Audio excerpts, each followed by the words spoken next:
Então abra a tua Bíblia em 1 Pedro, capítulo 1, versículo 3, que diz assim: Bendito seja o Deus e Pai de nosso Senhor Jesus Cristo, que segundo a sua grande misericórdia nos regenerou para uma viva esperança, mediante a ressurreição de Jesus Cristo dentre os mortos, para uma herança que não pode ser destruída, que não fica manchada, que não murcha, e que está reservada nos céus para vocês, que são guardados pelo poder de Deus mediante a fé, para a salvação preparada para ser revelada no último tempo. Nisso vocês exultam, embora no presente por breve tempo, se necessário sejam contristados por várias provações, para que uma vez confirmado o valor da fé que vocês têm, muito mais preciosa do que o ouro perecível, mesmo apurado pelo fogo, resulte em louvor, glória e honra na revelação de Jesus Cristo. Mesmo sem tê-lo visto, vocês o amam.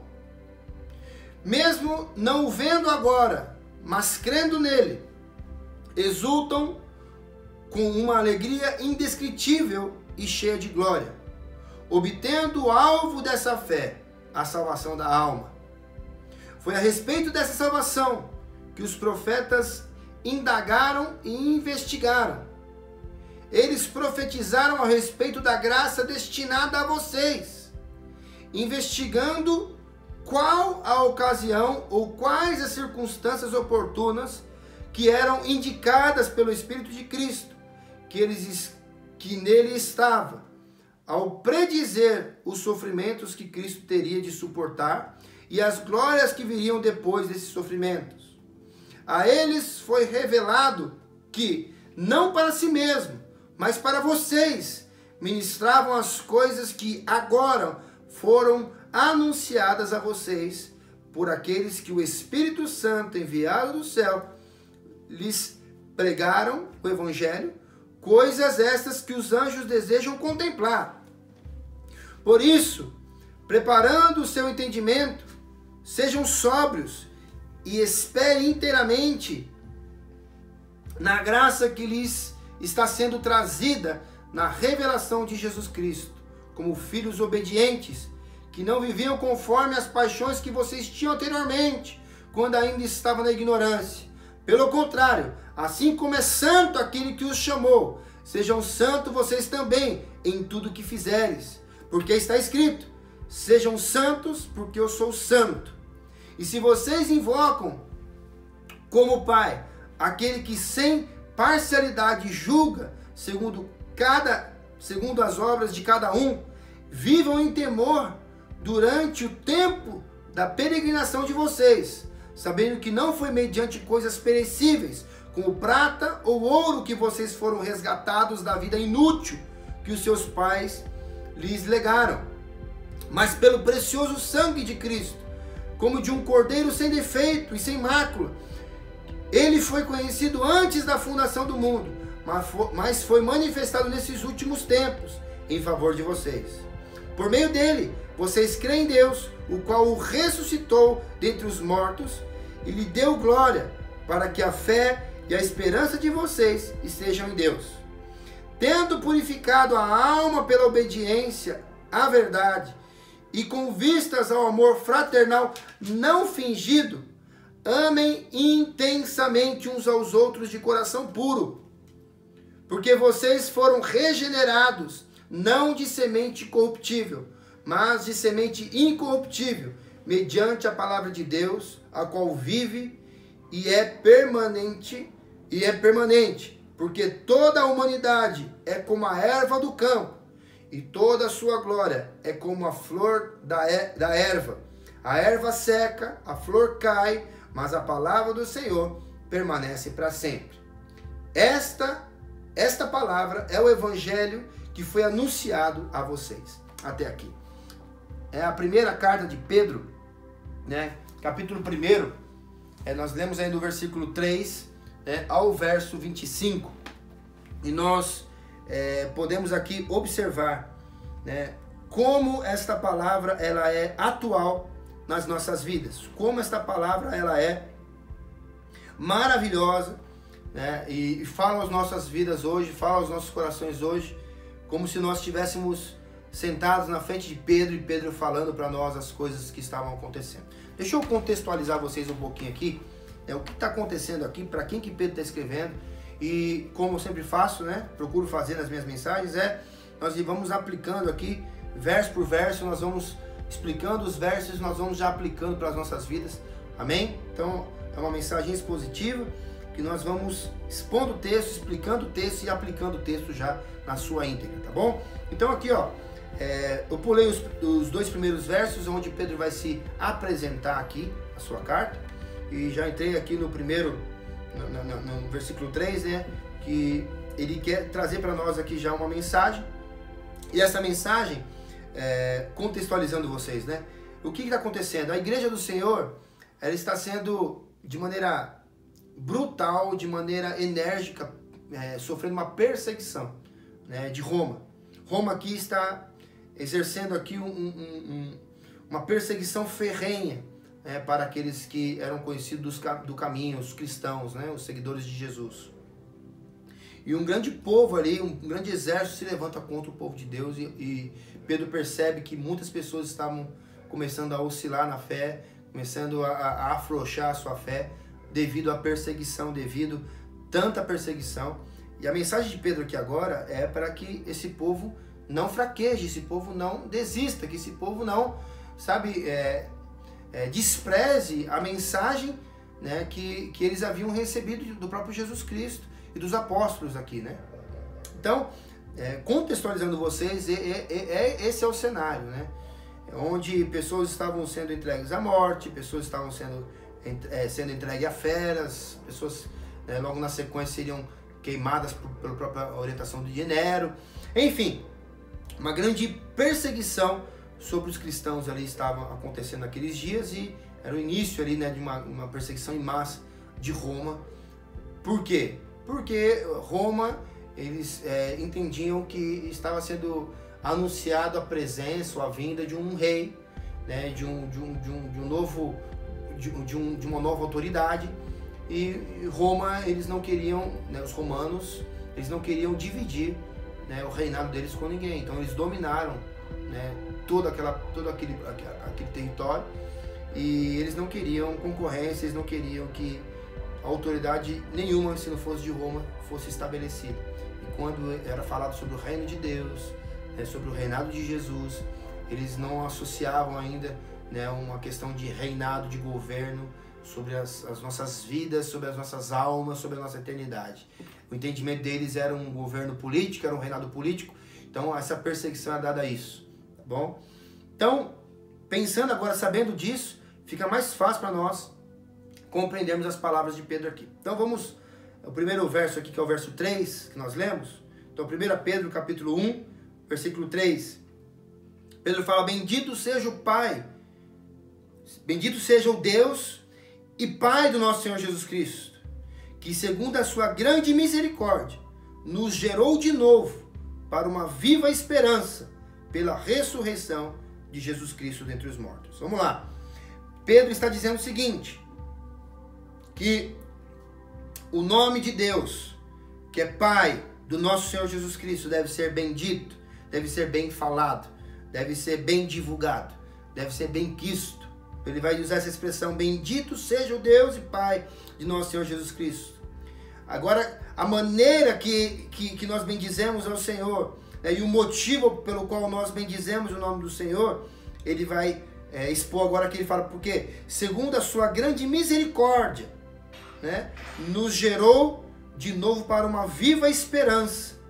Então, Deus, ele nos gerou novamente, de novo, só que agora para uma viva esperança. E qual é esta esperança a qual Deus gerou em nós através da sua misericórdia? Que foi a esperança da ressurreição de Cristo dentre os mortos. Ou seja, o fato de Deus ter ressuscitado Jesus, de Jesus ter vencido a morte, de ter ressurgido da morte, para a vida, vencido a morte. Jesus, então, Deus agora, ele resgata em nossas vidas agora, ou seja, ele imputa, melhor dizendo, ele imputa sobre as nossas vidas uma nova esperança, uma sensação, né, uma experiência de que agora a nossa esperança não morre. Junto com as nossas esperanças que estavam desfalecendo, as nossas forças estavam acabando, as forças desses homens que devido à perseguição era grande, estavam se acabando. Então, com agora a ressurreição de Cristo, Deus agora devolve ao coração desse povo uma esperança. E agora uma esperança viva, uma esperança que ressurgiu, sabe, dos mortos, uma esperança agora que ressuscitou, que venceu os mortos.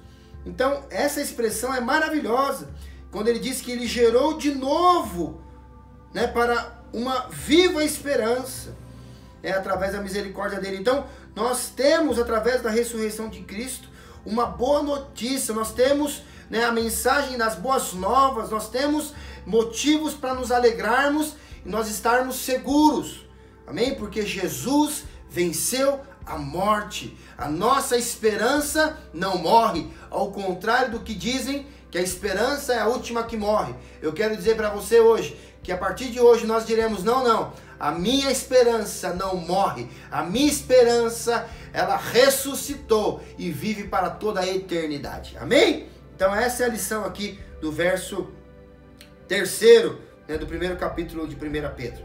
Verso 4, ele diz assim, que nós fomos chamados para uma nova herança incorruptível, incontaminável e que não se pode murchar, guardada nos céus para vós. Eu vou ler aqui com o contexto do 3 e vou emendar o 4 para ficar mais claro para você entender.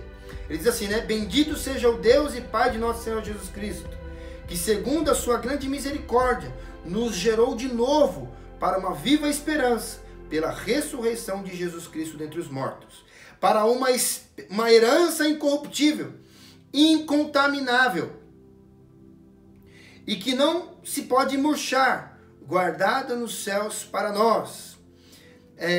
A ideia que eu tenho aqui desse verso 4 é o seguinte, Pedro está dizendo o seguinte, aqui entre linhas, eu tenho esse entendimento, que o evangelho, muitas vezes, ele vai trazer prejuízo para você. Já preguei sobre isso outra vez. O evangelho, ele vai trazer prejuízos para a tua vida. O evangelho, antes de ser uma boa notícia, ele é uma má notícia para você. Porque nós vamos nos desapegar de muitas coisas. Na verdade, nós temos que nos desapegar das coisas. Muitas coisas nós devemos deixar. Muitas coisas nós temos que repartir. Muitas coisas nós temos que doar. Muitas coisas nós temos que abandonar. Entende? O evangelho, ele vai pedir isso para mim e vai pedir a você. O evangelho, ele vai pedir estas coisas para mim e para você. Ele vai muitas vezes pedir para que nós venhamos renunciar, né, de muitas coisas. Então, olha agora, com esse entendimento, o que causa na nossa mente aqui? Olha o que ele está dizendo. Para uma herança incorruptível, incontaminável, e que não se pode murchar, guardada nos céus para vós. Ele está dizendo que aquilo que o Senhor tem para você, que crê, é algo incorruptível, uma herança que é incorruptível, né? Nós muitas vezes aguardamos herança dos nossos pais, nós aguardamos heranças, né, que os nossos familiares irão deixar para nós. Mas todas essas coisas são coisas corruptíveis. Todas essas coisas são coisas destrutíveis. São coisas que a traça, o ferrugem, o ladrão, né, o governo confisca. Entende? Então, o que Pedro está dizendo é o seguinte: eu estou falando de algo que é incorruptível. Eu estou dizendo algo que excede, né, a corrupção, que é incorruptível, não sofre corrupção, que é incontaminável, não se contamina, que não se pode murchar, e é guardado nos céus para vós. Esse guardado no céu para vós, ele traz o seguinte: existe segurança. A nossa herança, ela está segura. Ela é algo que é preservado pelo próprio Deus. Não é algo que o ladrão pode roubar. Não é algo que desvaloriza. Não é algo que perde o valor.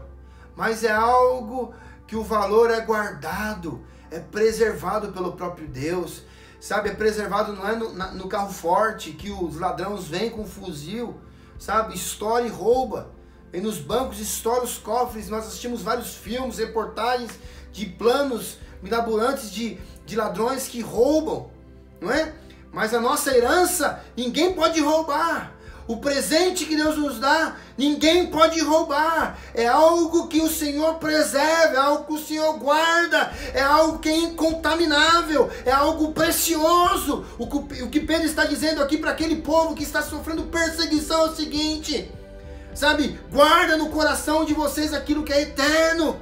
Guarda no coração de vocês aquilo que realmente, sabe, o homem não pode tocar, não pode roubar.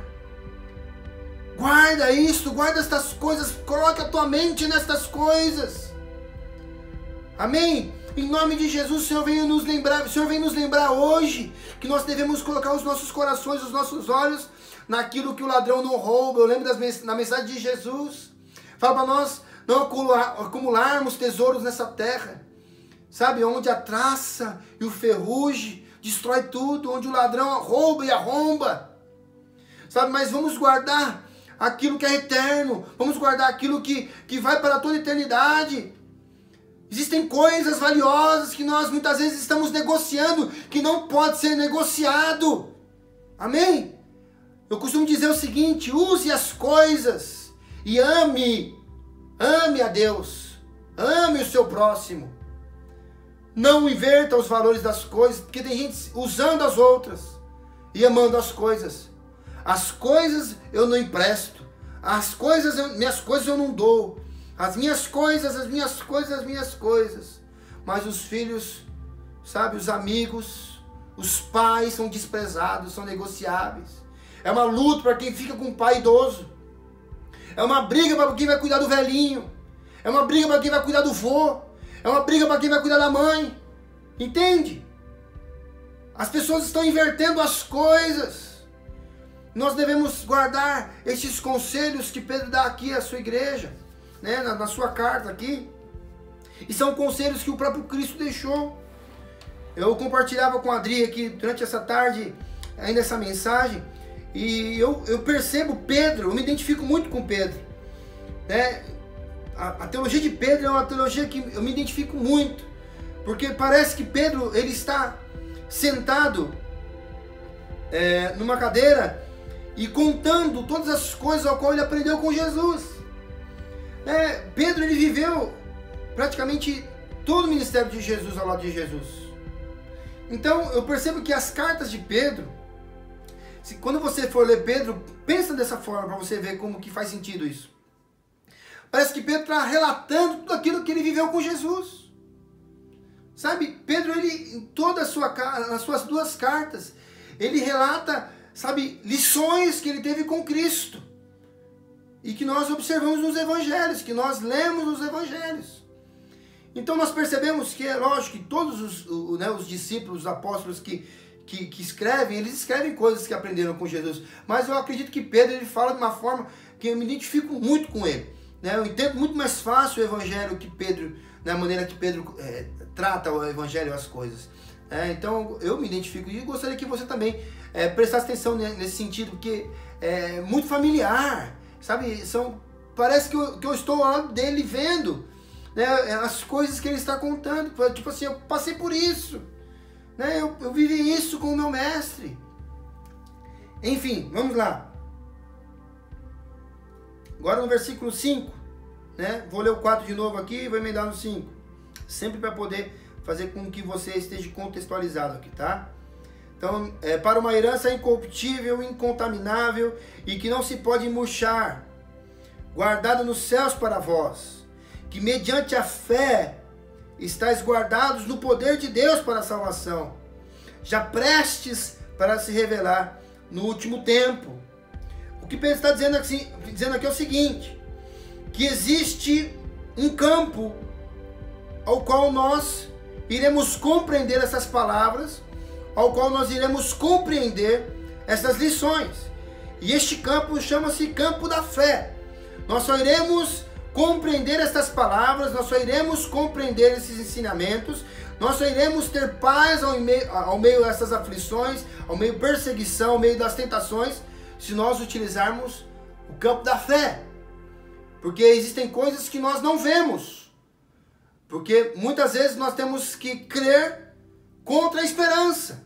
Nós temos que crer mesmo sem esperar, sem enxergar. Nós temos que crer. E nós exercitando a nossa fé, o Senhor vai restaurando a nossa esperança. Ok? Então o que ele diz aqui? Que mediante a fé estáis guardados no poder de Deus para a salvação, já prestes para se revelar no último tempo. Nós estamos falando de algo aqui que Pedro estava vivendo, né, com os seus colegas ali, os apóstolos, os discípulos de Pedro ali já, toda uma igreja, todo um povo ali que sentava e ouvia os conselhos, os ensinamentos de Pedro. E Pedro está dizendo o seguinte, que nós, a fé, né, a fé que nós possuímos, a fé que nos guarda, é uma fé que está direcionada em Deus, no poder de Deus, que resulta na nossa salvação. Pedro está aqui falando que a nossa salvação, ela é mediante a fé, né? E ela está prestes a se revelar no último tempo. Nós temos aqui pelo menos 2000 anos aí, uma média aí vai de 2000 anos que esse texto foi escrito. E nós sabemos de quantas manifestações e quantas vezes Deus manifesta a sua graça, Deus manifesta o seu favor, Deus manifestou a sua graça sobre as nossas vidas. E o que Pedro está dizendo é simplesmente a mesma coisa, sabe? Não deixa de crer, não deixa, sabe, de colocar no teu coração, na tua mente, a fé, que se manifesta, o poder de Deus se manifesta na fé, o poder de Deus se manifesta no ato de você crer. E é isso que Pedro está dizendo aqui. E ele continua dizendo o seguinte, né, que está prestes a se revelar no último tempo, em que vós grandemente vos alegrais, ainda que agora importa, sendo necessário que estejais por um pouco contristados, com várias tentações. Olha aqui o que Pedro está dizendo aqui. Ele faz total acordo aqui com o que Paulo vai falar lá em 2 Coríntios capítulo 4, versículo 17, que essa leve e momentânea tribulação produz para nós um eterno peso de glória. Pedro está dizendo o seguinte, que em vós grandemente, né, vos alegrais. Ele está dizendo o seguinte, que isso a alegria deve ser de maneira grande, deve ser de maneira abundante na sua vida. Mesmo, ou seja, ele fala assim, ainda que, né, que agora importa, sendo necessário que vocês estejam passando por momentos difíceis, que vocês estejam sendo contristados, está falando que vocês estão passando por momentos tristes, momentos de provação. Aí nós entendemos que aquilo que nós falamos no início aqui, que contextualizando, que as pessoas estavam passando por problemas de perseguição inclusive religiosa, perseguição, né, de morte, muitos sendo entregues inclusive à morte. E o que Pedro está dizendo é o seguinte, que a fé de vocês, ela só será aprovada mediante a aprovação, mediante a essas provações. Eu posso fazer uma afirmação aqui sem medo, né, de errar, que a única forma que nós temos de sermos aprovados, né, de termos a nossa fé fortalecida através da aprovação. Ninguém, sabe, tem a sua fé fortalecida, tem a sua fé aprovada, se não é por meio das provações, das tentações, né, que nós somos aprovados todos os dias. Então eu quero deixar claro para você aqui, que toda e qualquer provação que for diante da tua vida, tudo aquilo que vai de encontro à tua vida, tudo aquilo que, sabe, que desemboca na tua vida e você fala, Senhor, sabe, muitas vezes as pessoas falam isso, né? Por que isso, Senhor? Por que agora isso na minha vida? você tem que entender que Deus, Ele quer, sabe, fortalecer a tua fé, Deus quer aprovar a tua fé. Sabe, tem aquele louvor que eu gosto muito, que diz que cada vez que a minha fé é provada, o Senhor me dá uma chance de crescer um pouco mais. E é esse louvor que tem que fazer parte dos teus pensamentos, sabe?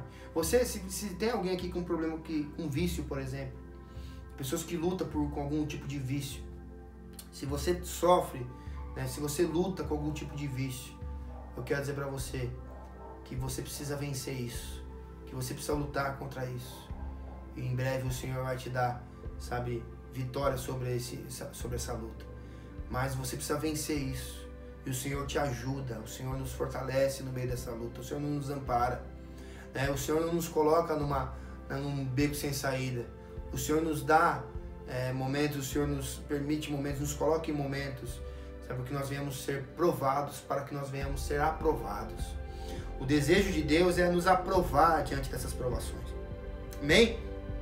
Então, esses momentos aqui, né, que Pedro usa aqui, que por um pouco contristados, ele usa a expressão, é a mesma expressão que Paulo usa, né? É leve, momentâneo, mas pastor, parece que para mim às vezes meu mundo acabou, parece que meu chão acabou, perdi o meu chão.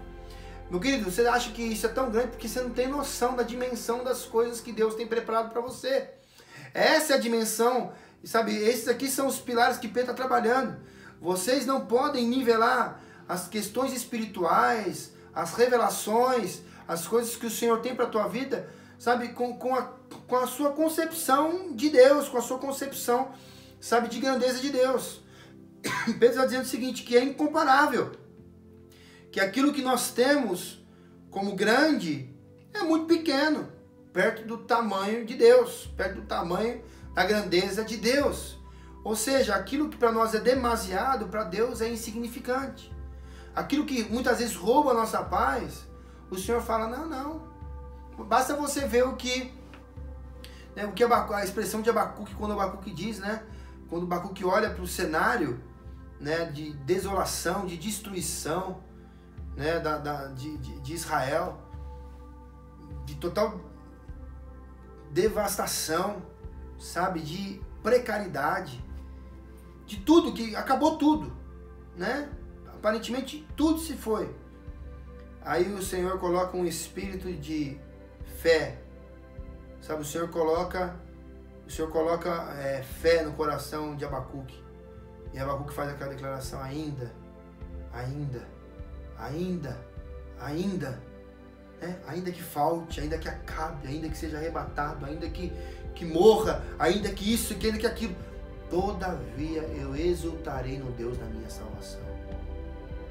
O consolo que Deus tem para nós é muito maior do que as lágrimas, né, que nós podemos deixar rolar dos nossos rostos, né, que os nossos olhos, sabe, soltem dos nossos olhos, que corram nos nossos olhos. Aquilo que o Senhor tem sempre vai ser muito maior do que aquilo que nós perdemos.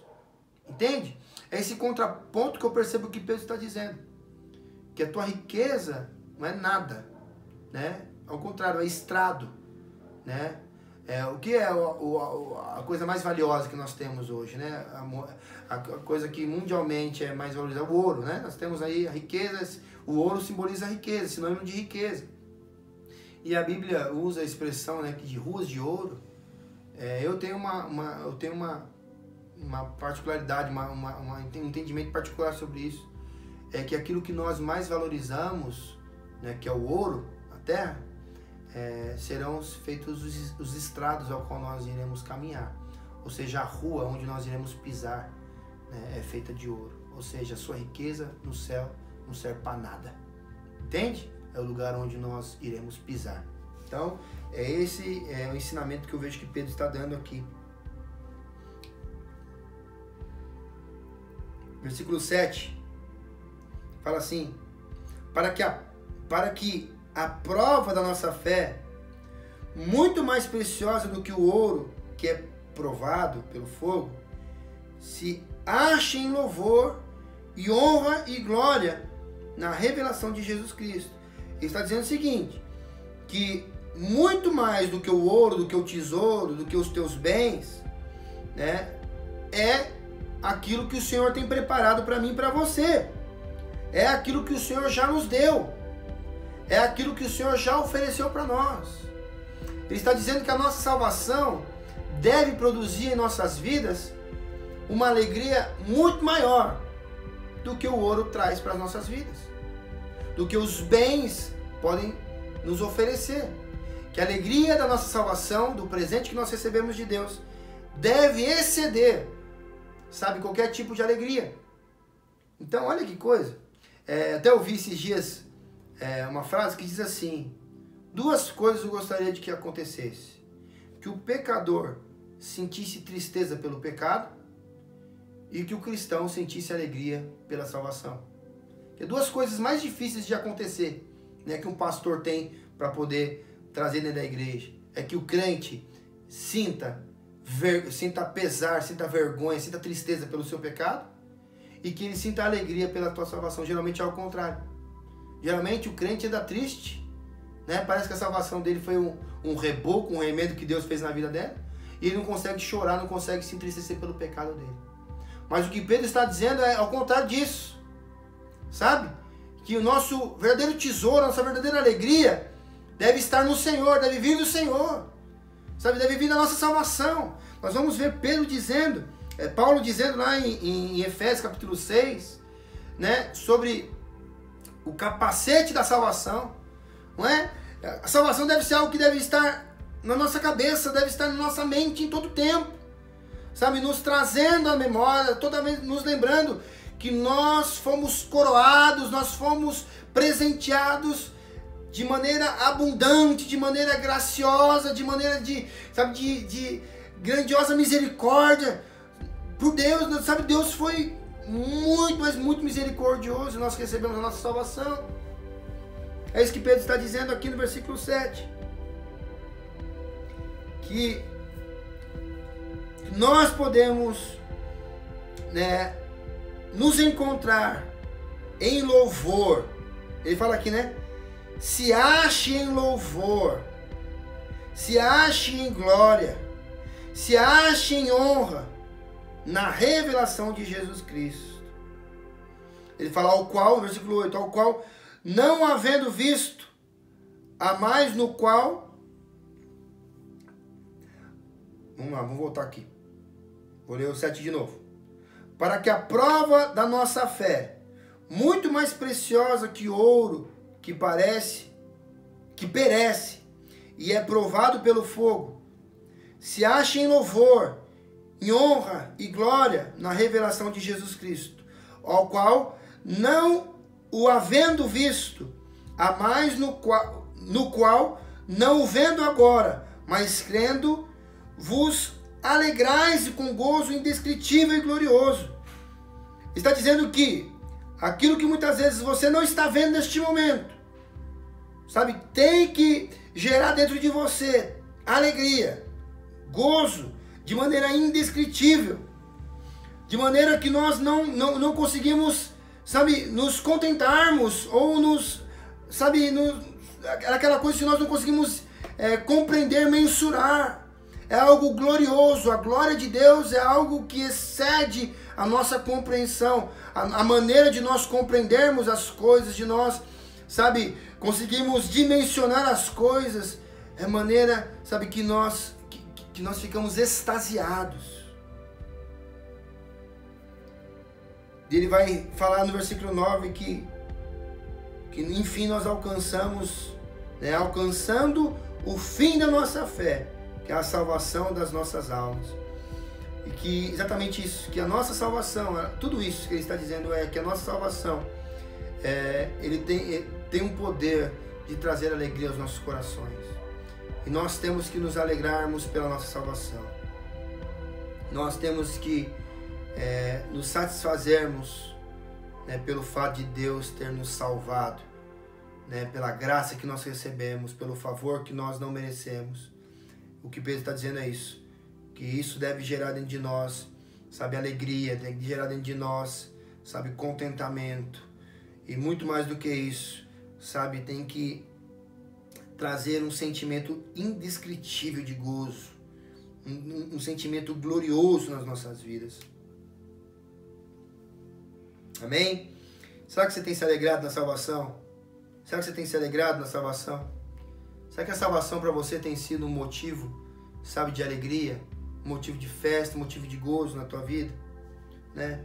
Em nome de Jesus, que você seja alcançado por essa palavra hoje. Sabe, que o Senhor coloque, sabe, a alegria dele no teu coração em nome de Jesus. Amém? Ele vai falar o seguinte, da qual salvação, versículo 10, inquiririam e trataram diligentemente os profetas que profetizaram da graça que vos foi dada, indagando que o tempo ou a ocasião de tempo e o Espírito de Cristo que estava neles indicava anteriormente, testificando os sofrimentos que Cristo havia de vir e a glória que lhes havia de seguir, aos quais foi revelado que, não para si mesmos, mas para nós, eles ministravam estas coisas que agora vos foram anunciadas por aqueles que, pelo Espírito Santo, enviado dos céus, vos pregaram o Evangelho, para as quais coisas os anjos desejam bem atentar. O que Pedro está dizendo é o seguinte, que os profetas, né, todos os servos do Senhor lá no Antigo Testamento, que profetizaram, que falaram de Jesus, sem mesmo conhecê-lo, de maneira profética, de maneira revelatória, né? Eles estão revelando, eles estão falando acerca das coisas que viriam. Eles creram, eles criam, e eles falavam, né, daquilo que vocês, Pedro está dizendo aqui, né, aquilo que vocês estão vivendo agora, que vocês viram agora. E para nós, nos dias de hoje, qual é a lição que nós pegamos aqui desse trecho bíblico? É o seguinte, que além dos profetas que anunciaram sobre a vinda de Jesus, nós temos os apóstolos que testificaram sobre a chegada de Jesus, que confirmaram sobre a vinda de Jesus. Nós temos também a história, nós temos também os relatos históricos de que Jesus, de que homens piedosos, homens, sabe, morreram por uma mensagem, né, que falava de Jesus, que Jesus viria, que Jesus veio, que Jesus morreu e Jesus ressuscitou, e que outras pessoas deram continuidade na mensagem em que Deus tinha, que Deus tem e que Deus terá até o retorno de Jesus. Esta é a mensagem que foi revelada às nossas vidas, que foi cumprida através da vida de Jesus. E agora é lembrada, é reforçada pelas Escrituras, pela vida dos apóstolos e pelas nossas vidas também. Nós testificamos de algo que foi prometido, que é algo que foi cumprido. Amém? E agora nós estamos à espera, nós estamos às portas, sabe, do grande finale, que é o momento em que Jesus irá buscar a sua igreja. E nós receberemos então, né, nós receberemos um corpo glorificado, é o que nós iremos falar aqui no final aqui da mensagem. Tá? Então é isso que ele está dizendo aqui. No verso 10, 11, sabe, e versículo 12. Versículo 13, ele fala o seguinte: portanto, cingindo os lombos do vosso entendimento, sede sóbrios e esperai inteiramente na graça que vos ofereceu na revelação de Jesus Cristo. Pedro está dizendo o seguinte aqui: portanto, cingindo os lombos do vosso entendimento, cingindo, vestindo, colocando sobre vocês. Então ele está dizendo o seguinte: portanto, coloque sobre os lombos do vosso entendimento, sobre, sabe, o entendimento de vocês, esta mensagem. Coloque este entendimento, seja feito entendido por esta mensagem. Sede sóbrios. Ele não está dizendo para você seja místico. Ele está dizendo seja sóbrio. Ele fala, espera inteiramente na graça que se vos ofereceu na revelação de Jesus Cristo. Nós temos que esperar inteiramente no favor, na graça que Jesus nos ofereceu. Versículo 14 ele fala, como filhos obedientes, não vos conformando com as concupiscências que antes haviam em vossa ignorância. Paulo está falando o seguinte, seja obediente, seja filho obediente. Semana passada agora eu estive ministrando um jovem que reatou o seu compromisso com Jesus.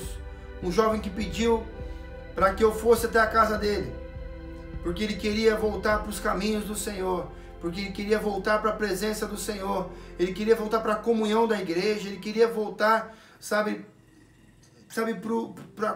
para a comunhão da igreja. E eu disse para ele assim, Jesus continua sendo Jesus, Deus continua sendo Deus, o Espírito Santo continua sendo o Espírito Santo, Deus continua sendo um Deus amoroso, Jesus continua sendo um Cristo gracioso, e o Espírito Santo continua sendo um Espírito consolador, um Espírito, de consolo. Deus continua sendo o Pai. A questão é, será que você ou eu, nós estamos sendo filhos? Será que você tem se comportado como um filho? Então, o meu pedido para você, eu disse àquele jovem, seja filho, haja como filho, se relacione com Deus, como um filho se relaciona com o Pai. Nós sabemos que o filho se relaciona com verdade, o filho se relaciona com o Pai com amor, um filho se relaciona com o Pai sabendo de que ele pode ficar tranquilo, porque o Pai ama o seu filho, o Pai sabe o que o filho precisa, entende? A questão não é sobre o amor de Deus, sobre Deus provar o seu amor, de Deus, mostrar todas as vezes, Deus tem que provar para você que Ele te ama, toda a vida nós vemos isso, que Deus ia provar o seu amor. Não, Deus já provou o seu amor, Deus não tem que provar nada. Tem aquela coisa que eu sempre falo, eu utilizo essa frase em quase todas as minhas mensagens, pessoas que dizem, o melhor de Deus está por vir na sua vida. Meu irmão, o melhor de Deus já veio sobre a tua vida. Se você estiver esperando o melhor de Deus, para por aí, leia a Bíblia, entenda. Evangelho de João, capítulo 3, versículo 16, fala que Deus amou o mundo de tal maneira que entregou o seu único filho. Deus entregou o seu único filho. Deus entregou aquilo que Ele tinha de melhor, único, exclusivo, para que todo aquele que nele crer não pereça, mas tenha a vida eterna. Então Deus amou o mundo de tal maneira, entregando o seu filho na cruz, morte de cruz, sacrificou o seu filho, para que todas as pessoas ao qual nele crê nesse sacrifício, crê nesse presente, possa ser salvo, que passe da morte para a vida, que usufrua da vida eterna, a vida abundante que Deus tem. Amém? Então o melhor de Deus já veio, o melhor de Deus já foi oferecido. Se você quer comer melhor, trabalhe mais, entende? Se você quer se vestir melhor, trabalhe mais, acorde mais cedo, entende? Estude. Se você quer ter uma vida melhor, que não perca as oportunidades, obedeça, sirva, trabalhe, e você vai colher desses frutos. Mas não coloque na conta de Deus, porque eu quero dizer para você que o melhor que Deus tinha, Deus já te deu, tá bom? Se você quer mais de Deus, aí você está falando de outras dádivas, outras coisas, amém? Porque Jesus não veio para falar de coisas, de pão. Jesus não veio para falar, a Bíblia vai falar que nem só de pão e de pão viverá o homem, mas de toda a palavra que sai da boca de Deus. De novo, Pedro está falando de outra coisa. Pedro está falando aqui sobre as coisas celestiais, as coisas eternas. De novo, Pedro aqui entrando em questões, para de pensar nas coisas da terra e olha para as coisas do alto, olha para as coisas do céu, olha para as coisas incorruptíveis. Pedro está falando aqui de novo. Para de olhar para as coisas deste mundo e olha para as coisas eternas. Amém? Então se relacione como filhos obedientes, não vos conformando com as concupiscências que haviam em vossa ignorância. Pedro está dizendo assim que você não deve se conformar. De novo, ele faz aqui a mesma menção que Paulo fala, né, lá em Romanos, quando ele fala não se conforme com este mundo, com as coisas deste mundo, mas prove da renovação da vossa mente, pense nas coisas do alto. Pedro está falando aqui a mesma coisa que Paulo falou. E Pedro aqui ele reforça o seguinte, que antes, quando você era uma pessoa ignorante, quando você não conhecia a verdade, você vivia, né, diante das concupiscências, você vivia em função, servindo as suas concupiscências. Quantos anos da minha vida eu vivi fazendo, seguindo os desejos das minhas concupiscências.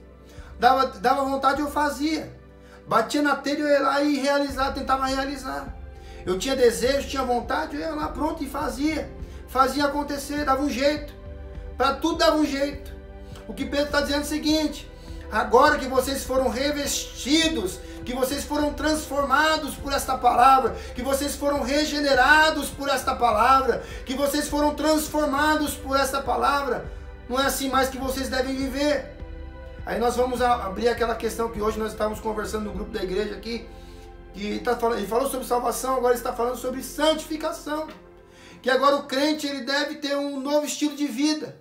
Agora, como cristão, como um ser temente a Deus, temente à palavra de Deus, nós temos o que agora? Nós temos uma palavra, nós temos, um guia, nós temos um manual de vida, e esse manual é pautado pelo próprio escritor, pelo próprio Espírito Santo.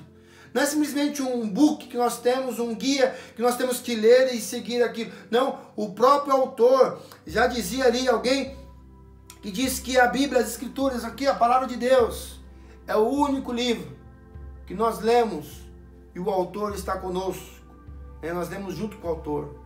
Então, quando você lê a Palavra de Deus, você pode ter certeza que o autor, ele está ao teu lado, lendo junto com você, acompanhando você, guiando você por esses caminhos, ok? Então Pedro vai falar aqui no versículo 14, como filhos obedientes, não vos conformando com as concupiscências, ou seja, não tome a forma, não se amolde, não crie o formato, dessas concupiscências que antes haviam em vossa ignorância.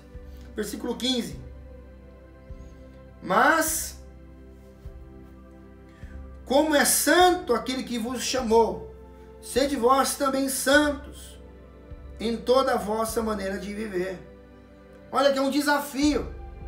Pedro aqui, ele nos faz um desafio. Pedro aqui nos chama e nos convoca a viver de uma forma diferente. Entende? Não é aqui santificação para ser salvo, mas aqui é pelo fato de nós sermos salvos, agora nós temos que andar de maneira santa. É consequência, a santidade aqui que Pedro está tratando aqui, é a consequência, amém? De uma vida com Deus, de uma vida que recebeu o Evangelho, de uma vida que foi regenerada, de uma vida que recebeu uma nova vida, entende? É isso que Pedro está dizendo aqui. Aí ele vai fazer menção aqui, o que está escrito, que Deus disse lá em Levíticos, ele vai fazer menção aqui, portanto, como está escrito, sede santos porque eu sou santo. E fazendo menção ao que o Senhor disse lá em Levíticos. Então, percebe que ele não fala, vocês são santos porque eu sou santo. Ele fala, sede santos porque eu sou santo.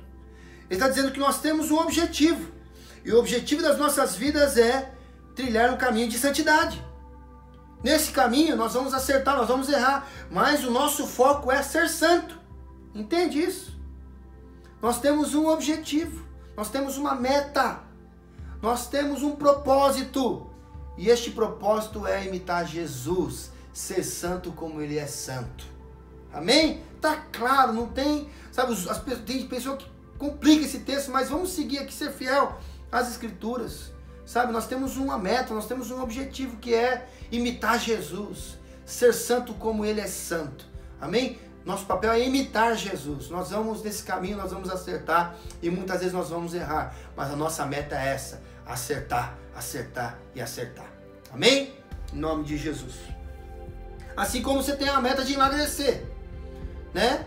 Só que às vezes você consegue cumprir aquela meta. Você fala, poxa vida, perdi 2 quilos. Eu tava vindo, né? Tô fazendo ainda uma dieta aí para diminuir um pouquinho meu peso. Graças a Deus eu consegui baixar bastante. Preciso baixar mais ainda. Mas no primeiro mês que eu comecei a fazer essa dieta, eu vim numa evolução muito grande, né? Perde 3 quilos numa semana, mais 2 na outra semana, e em um mês, tipo 10 quilos, 11 quilos no mês. Você fala, uau, em 3 meses eu vou chegar no meu peso, né? Só que chega no segundo mês, a mesma dieta não vai trazer o mesmo resultado, entende? Então você precisa, de repente, passar por um nutricionista, fazer um acompanhamento, dosar essa dieta com exercício, enfim. Gente, é a mesma coisa. No início da nossa caminhada, nós enxergamos Deus em tudo. Nós vemos Deus, enxergamos Deus em todas as situações das nossas vidas. Mas conforme o tempo vai passando, as tribulações vão acontecendo, as coisas vão, sabe, as tentações, as provações, são coisas distintas, né? Provação e tentação, mas as coisas vão acontecendo, nós deixamos de enxergar Deus em todas as coisas. Então o que a gente precisa fazer? A gente precisa agora potencializar agora, sabe, esse modo de viver. Nós precisamos acrescentar exercícios no meio dessa nossa caminhada. Exercício de oração, exercício de leitura da palavra, exercício, sabe, de orar muitas vezes os salmos. Sabia que é legal você orar o salmo? Você cantar os salmos? E você adorar a Deus, cantar louvores ao Senhor. E você ouvir mensagens toda manhã. Você acompanhar lá, você fazer, sabe, um devocional. Isso vai fazer você se manter, sabe, nessa posição que Pedro está dizendo aqui. Sabe, num progresso de santidade. Sabe, de você se parecer com Jesus. Então eu quero trazer à minha memória aquilo que me dá esperança. Você quer ter a tua fé fortalecida? Você quer romper em fé? Você quer ser uma pessoa de fé verdadeiramente? Você precisa acrescentar rotinas espirituais, rotinas que te levam até Jesus. Ok? Hábitos antigos não vai realizar não vai trazer para você novos resultados. Se você quer novos resultados, você tem que adotar novos hábitos. Ok? Então, hábitos novos nos levam a resultados novos.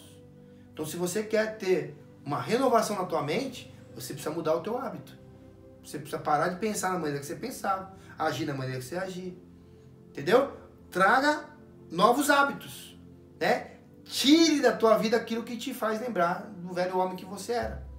Amém? Tudo aquilo que faz você ser parecido com o velho homem. Ok? Então é uma dica aqui, né, de Pedro para nós aqui. Ok?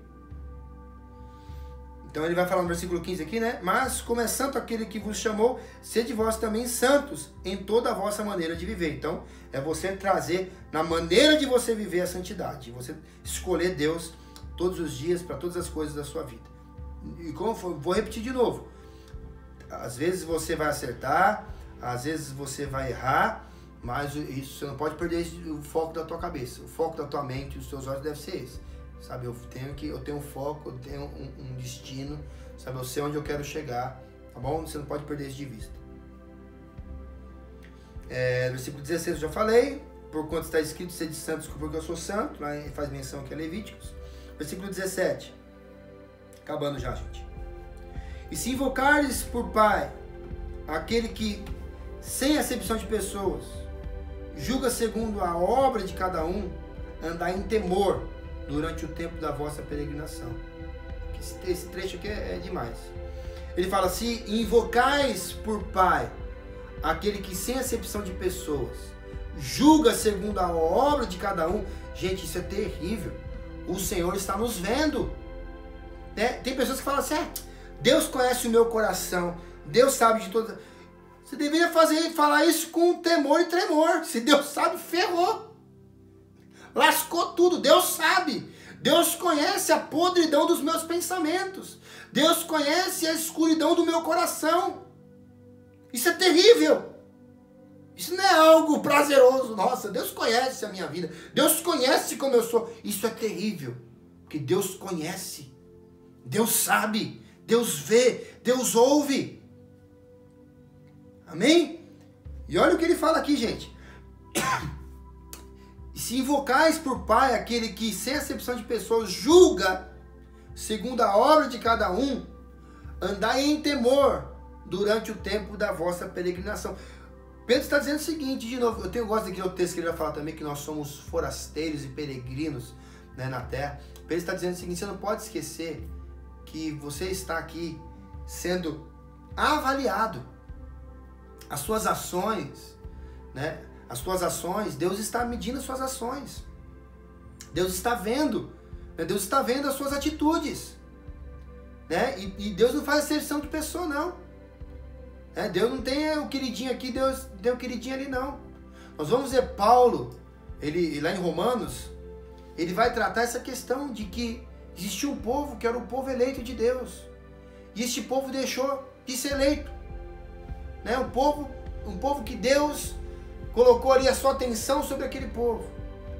Aí sabe que Deus vai e abre agora os seus olhos, né, para um outro povo que não era povo. As palavras de Paulo, tá? Lá em Romanos. Aí Deus abre o cenário para aquele povo que não era povo. Agora esse povo que não era povo, agora é povo. É povo escolhido. Aí o povo que não era povo, que agora é povo, sabe o que ele fala? Ele começa a olhar para o outro e fala, tá vendo? Você que era povo não é mais povo agora, nós que não era povo, agora nós é povo. E Deus fala para agora, Paulo vai escrever isso. E vocês que não eram agora são? Se vocês acharem que vocês são melhor que eles, assim como Deus fez com eles, Deus pode fazer isso com vocês também. Você entendeu? Então, a questão, gente, não é orgulho. A questão não é prepotência. Não é sobre nós agora, mas é sobre Ele. Agora, o nosso coração deve se comportar como? Com humildade. É o que Pedro está dizendo aqui, ó.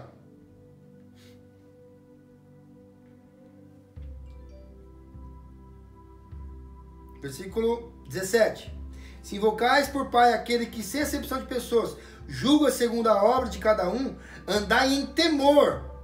Então, o sentimento que nós devemos ter dentro de nós é temor. Nós devemos temer este Deus neste período de nossa peregrinação. De novo, Pedro aqui está diminuindo aquilo que nós achamos que é uma eternidade, né? É só perguntar para uma mulher que vai parir um filho, né, por vias normais, quanto tempo durou aquela dor para ela? Ela vai falar assim, parece uma eternidade. Parece que foi uma dor que não acabava nunca. Aí você vai naqueles hospitais públicos onde quase nunca eles querem fazer a cesárea. Então eles querem forçar essa questão do parto normal e a mulher fica ali andando nos corredores. Eu já presenciei algumas vezes esse acontecimento porque já socorri muitas pessoas, né, que estavam em trabalho de parto, mulheres, né, que foram, e eu via o sofrimento dessas mulheres, porque enquanto não dá lá os dedos de dilatação, a quantidade de dilatação correta, não pode ser feito o parto normal. Então a mulher fica ali uma eternidade, ela chama aquilo de eternidade, fala, meu, não acaba nunca, que sofrimento, é aquela coisa, daí vai pra mesa, vai pra cama lá, né, pra maca, lá pro lugar da cirurgia, né, do parto, e fica aquela coisa, e tem até a expressão, né, a dor de um parto, parece um parto, quer dizer o que? Parece que não acaba nunca. E Pedro está falando assim que é um momento de peregrinação. Pedro fala que toda a nossa trajetória, está nem falando do momento do parto, mas está falando de toda a nossa trajetória. Ele chama de momento de peregrinação. É algo muito pequeno. Isso aqui que a gente se apega, que a gente sabe que a gente se apega de uma forma, se apaixona de uma forma, mundo. Pedro está falando que isso aqui é um momento de peregrinação. Daqui a pouco vai acabar. E aí sim nós vamos ter dimensão da profundidade, da grandeza, da largura, do comprimento, da altura, sabe, do que é a eternidade, do que é o amor de Deus, do que é a presença de Deus. Igreja, nós não sabemos de nada, entende? Nós não sabemos de nada, absolutamente nada sobre a eternidade, né? Sobre nada. Minha filha hoje de manhã fez algumas perguntas para mim sobre o céu. Eu falei, filha, pouca coisa eu sei sobre o céu. Ela falou sobre algumas coisas referentes à memória, né? Porque ela queria, surgiu o papo porque ela queria conhecer o meu pai, que ela não conheceu, né? Meu pai, ele morreu há 20 anos atrás. 20 anos atrás, 37, é isso aí. 20 anos atrás. E minha filha eu não era casado ainda, minha filha ainda não existia, então ela não conheceu o meu pai, o avô dela, né?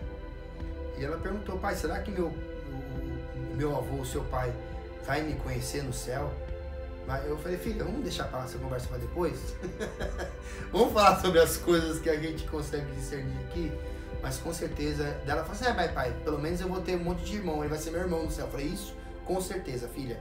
Com certeza nós teremos muitos irmãos. Então não vou ser filha única. Eu falei, não, imagina que filha única que nasce vai ter um monte de irmão.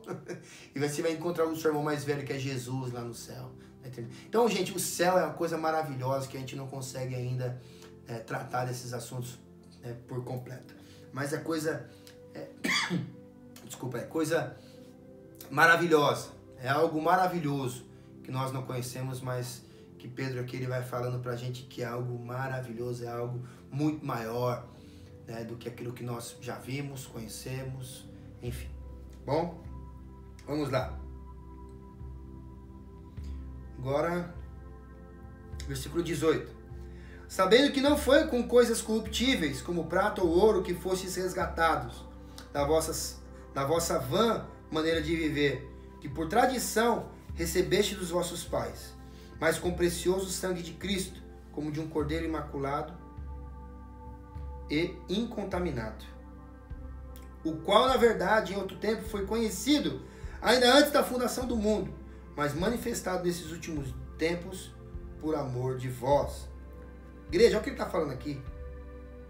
Que o preço, isso aqui é uma resposta para aqueles que falam assim, né? O evangelho da graça e de graça, né? Eu creio no evangelho da graça, mas eu não creio no evangelho de graça. Eu vou explicar isso para você. O evangelho da graça que eu creio é o evangelho que nós não merecemos. É o evangelho que foi dado por Jesus. Mas não é o evangelho de graça. Por que não é o evangelho de graça? Porque ele custou algo para Jesus. É algo precioso. Custou o sangue, custou a vida de Jesus. Entende a diferença? O evangelho da graça nos revela que foi pago um alto preço para que nós tivéssemos, né, vida eterna.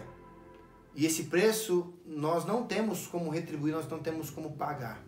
Foi um presente que Deus nos deu. Mas alguém pagou por isso. Entende?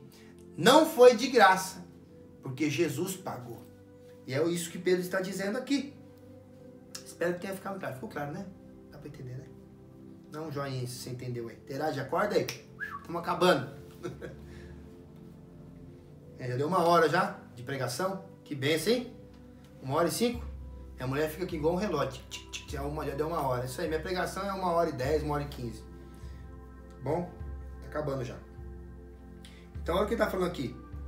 Que não foi pago com prata ou ouro, né? Nós não fomos resgatados, né, daquela vida lixo que nós tínhamos. Eu vou falar aqui a versão aqui no grego profundo, né? Maneira lixo de nós vivermos. Nós não fomos resgatados, né, por Cristo, sabe, com preço de prata ou ouro. Mas Cristo pagou com o seu precioso sangue, como o sangue de um cordeiro imaculado, cordeiro perfeito, incontaminado, cordeiro puro. O cordeiro que João Batista anunciou, eis o cordeiro de Deus que tira o pecado do mundo. Nós somos comprados pelo Cristo Santo, pelo Cristo puro, pelo Cristo que não pecou. A nossa salvação teve preço de cruz. A nossa salvação teve um alto preço. Tem aquele louvor que diz, né? Eu sei que foi pago um alto preço. Né? Então, se você sabe que foi pago um alto preço, você deve lembrar disso. Você deve trazer isso à sua memória.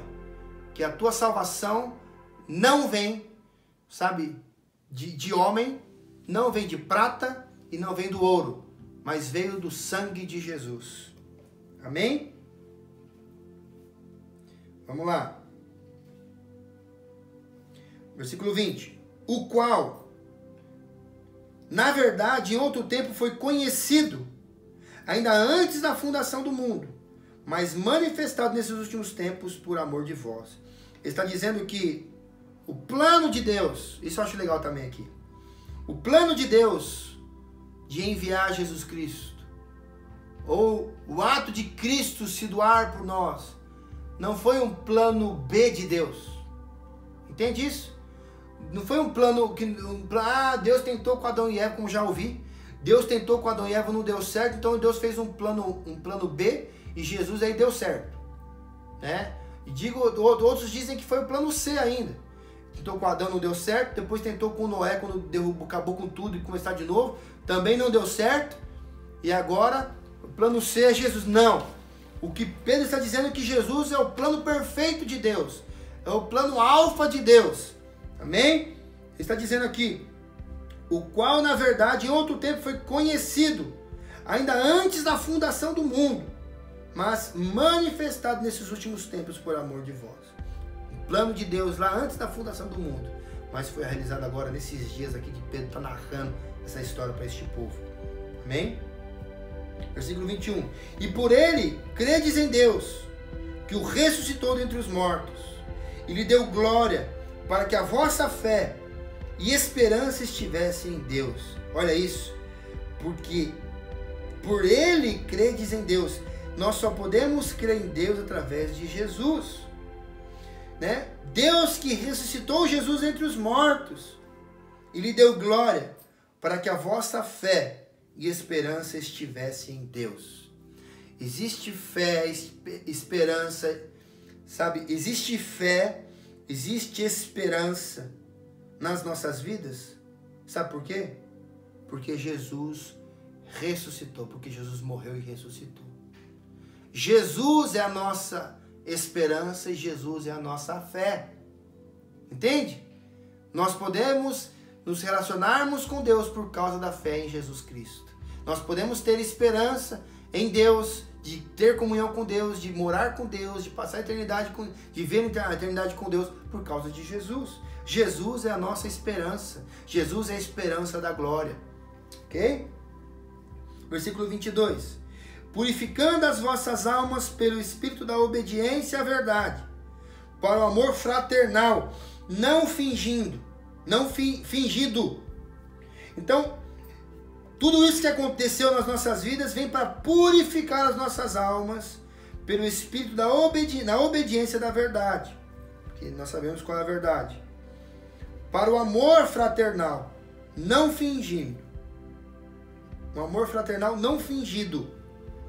Amai-vos ardentemente uns aos outros, com o coração puro. Gente, olha o que Pedro está dizendo aqui. Que nós devemos nos amar de maneira ardente, de maneira profunda.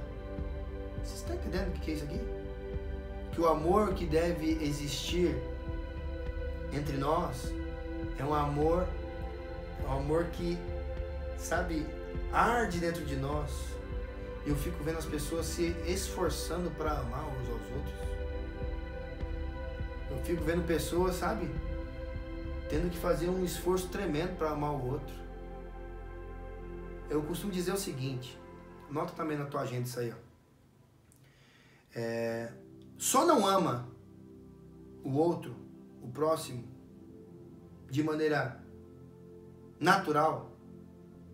Se você tem dificuldade para amar um semelhante, um próximo, é porque você ainda não se deu conta o quão miserável você era.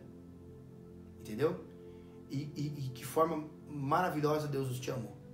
Jesus te amou, Deus te amou. Quando você entende quem você era, sabe, quem Deus é, e mesmo assim Deus te ama, é fácil você perceber, sabe, amar o outro, como amar o outro. Você tem que amar da mesma forma que você foi amado. Você tem que perdoar da mesma forma que você foi perdoado. Pessoas não perdoam por quê? Porque não se deram conta, sabe, o quanto elas desobedeceram, o quanto elas feriram a Deus, o quanto elas estavam longe de Deus. Quando você percebe que o perdão que você recebeu de Deus foi algo tremendo, você perdoa fácil. Entende? Quem percebe o amor que recebeu de Deus ama fácil. Quem percebe o perdão que recebeu de Deus, perdoa fácil. Quem percebe a ajuda que tem tido de Deus, ajuda fácil. Entende? Quem tem dificuldade em ajudar, amar, perdoar, a se relacionar com o próximo, é quem tem dificuldade de compreender o que Deus fez. Quando você compreende quem você é e quem Deus é e o que Deus fez, fica claro, fica fácil você se relacionar com o semelhante. Porque tudo aquilo que Deus fez por nós, isso tem que fluir nas nossas vidas também para o nosso semelhante. Nós recebemos amor, então agora eu tenho condição de amar. Eu recebi perdão, agora eu tenho condição de perdoar. Eu sou ajudado por Deus, agora eu tenho condição de ajudar. Entende? É por esse caminho. Vamos lá.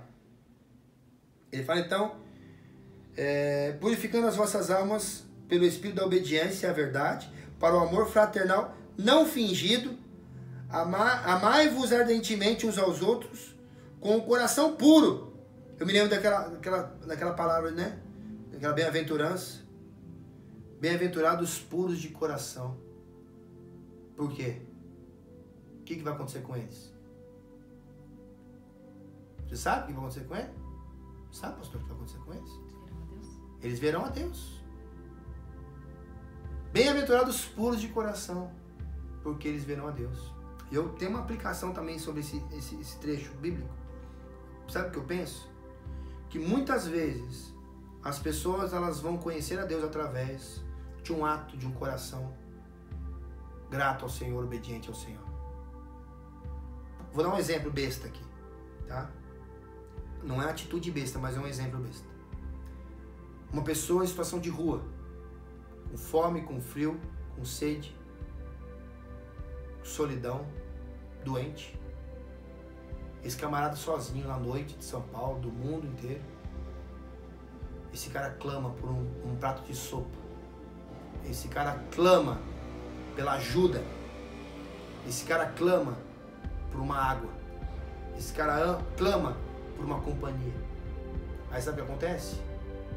Aí você sai da tua casa. Você fala, vou doar essa agasalho para alguém hoje de rua. Você pega um agasalho que você tá lá na tua casa. Você fala, vou doar esse agasalho. E essa pessoa vai e recebe esse agasalho. E você não sabe que essa pessoa pediu para Deus que Deus aquecesse ela. E você foi resposta de oração dela. Sabe o que acontece? Deus está se revelando àquela pessoa através da sua vida. É dessa forma que muitas vezes Deus trabalha. É dessa forma que Deus muitas vezes demonstra as ações, sabe, as respostas das nossas orações. Mas um povo que está com o coração distante de Deus. É isso que eu percebo hoje. Existe um povo que está com o coração ensimesmado, um coração em si mesmo. E a Bíblia diz que haveria tempo em que as pessoas seriam amantes de si mesmo. E como que Deus vai ser conhecido? Como que Deus vai ser visto? Sendo que cada um está preocupado com o seu umbigo. Entende? Então, em nome de Jesus, ame de verdade. É o que Pedro está dizendo aqui. Sabe? Que o seu amor não seja fingido, mas ame de forma ardente, com o teu coração puro. Sendo de novo gerados, não de semente corruptível, mas da incorruptível, pela palavra de Deus viva e que permanece para sempre. Olha o que ele está dizendo, o seguinte. O que ele está dizendo aqui é o seguinte. Você que nasceu aí do teu pai, né, da tua mãe, que recebeu aí do teu pai e da tua mãe, sabe, uma genética, um DNA, você herdou aí características dos teus pais. E às vezes você fala alto como teu pai, você gesticula como a tua mãe, você é nervosa, seu temperamento é igual. Lembra, sabe, até muito mais do que o seu pai e tua mãe, lembra a terra que você nasceu. Porque eu sou italiano, eu falo alto, porque eu sou português, porque eu sou assim, porque eu sou assado, sabe? Tá. Todo mundo percebe que você é italiano pelo teu sotaque, pelo teu tom de voz. Mas será que as pessoas sabem que você é de Cristo pelas suas atitudes? Será que a mesma percepção que as pessoas têm de você pelo fato de você ser um nordestino, de você ser duro, eu sou nordestino é assim, é tudo bravo, é duro. Será que as pessoas também vê essa nova natureza que Jesus operou, sabe, depositou dentro de você, gerou dentro de você? E as pessoas falam, puxa vida, esse é sim um descendente de Jesus. Esse é alguém que foi gerado em Jesus? É um desafio. É um desafio para as nossas vidas. Que nós sejamos conhecidos por amar como Jesus ama. Amém? Em nome de Jesus, porque nós não fomos gerados de semente corruptível, mas de incorruptível pela palavra de Deus, que é viva e que permanece para sempre. Versículo 24. Porque toda a carne é como a erva. Olha o que ele está falando aqui, ó. Porque a carne, isso que você tanto, sabe, preserva, ela é como a erva. E toda a glória do homem como a flor da erva. Secou-se a erva, caiu a flor. Mas a palavra do Senhor permanece para sempre. E esta é a palavra que entre vós foi evangelizada. Até aí. Esta é a palavra aqui que o Senhor nos deu hoje. Que eu espero do fundo do meu coração, né, que o Espírito Santo de Deus venha falar ao teu coração. Né, que o Espírito Santo de Deus venha testificar no teu coração a respeito da palavra de Deus. Porque passarão os céus e a terra. A tua riqueza vai passar. Entende? Mas a palavra de Deus não passa. A palavra de Deus que é gerada em nós. A palavra de Deus, sabe, que é registrada, sabe, nas nossas vidas. Que foi preservada pelo próprio Deus. Esta palavra não passa. Ela não volta vazia. Então que esta palavra, o pedido do meu coração aqui, é que esta palavra fale ao teu coração. Que esta palavra, sabe, seja na tua vida hoje, em nome de Jesus, algo precioso. Amém? Deus abençoe a tua vida em nome de Jesus. Amém?